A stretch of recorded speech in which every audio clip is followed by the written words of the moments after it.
I've been principal for 12 years. And I was very frustrated at times because I knew that we were failing. I knew that I had problems, but I just didn't have the money to fix it or the technology to fix it. I think all of us have some opportunities to create change, and we have to make a decision. Do we or don't we? I coached a travel baseball team, and I understood that I needed to make use of my practice time because that was the only time that I had. Their hip and shoulder. I actually recorded videos using a software, and I posted those videos and then had the teams watch those videos, and then they came to practice. So you're able to push your hands. I found that the players knew the material much better. And I said, well, if my students lack that opportunity to do that in math class, what in case we took the coaching philosophy and just implemented that right into the classroom?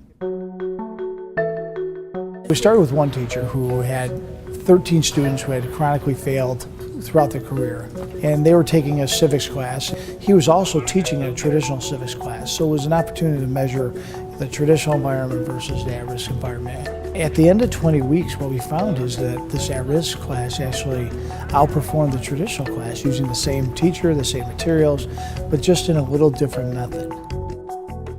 But the biggest surprise is the results. When we did go to the flip model, we had no failures. No one failed. There's a kid now, unfortunately, he doesn't go here anymore because he just was that far behind. He had to go to an alternative high school, but it was the only class he passed here in the high school. At the end of 20 weeks, what we found is that this at-risk class actually outperformed the traditional class using the same teacher, the same materials, but just in a little different method. And we said, you know what, this has given us so much hope that we're going to flip our entire school. Yeah, last year, Mike Kwan, a student of mine, was a freshman in the class, and he was struggling, and he'd have a problem, and say problem number 1 was difficult for him. He couldn't do it at home, so he would give up. So all of his homework was empty, it was blank. Well, now I'm sitting there, I can see his frustration, I can go help him, I can get him past number 1. Now he can do 2, 3, 4, 5. He's got trouble with problem number 6 again, I can help him. By reversing the instructional model, what we did is we actually seen a dramatic reduction in the percentage of students who are failing. And in ELA, the percentages went from 52% to 19%. In math, we went from 44% to 13%. And in science, we went from 41% to 19%. And in social studies, we went from 28 to actually under 10%. Hi. Good. Thomas Fiore has been teaching here for 12 years. It's given me an opportunity to be more aware of where my students are and how I can help them better.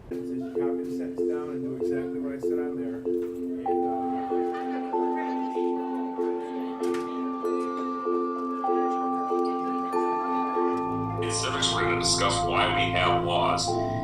At my old school, I gave up. I didn't think I was intelligent enough at the time that I would be able to get the material. Plus the teachers would move on every single day, so it'd be harder for me to get the information I needed. Once I came over here, it was completely different. I absolutely loved that I could get the teachers' help in the classroom. I honestly went from a D, F, those are my basic grades, to I have almost all A's right now. Here's the 24 divided by 12. It's 7 p.m. on a school night, and Lorante Welton is at home and in geometry class. So this is a periodic table. He's part of a new way of learning called the flipped classroom. He listens to lectures at home. Am I doing something wrong? And when he goes to school, he does what's traditionally known as homework. The teacher, to me, he didn't get up and say, here's a worksheet, this is how you do it on the board, do it. He said, here's an activity, here's a video to help you get along with it.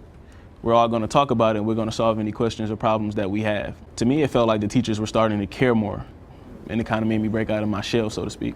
So far, 300 educators from 5 continents have visited Clintondale to see why the flipped classroom works.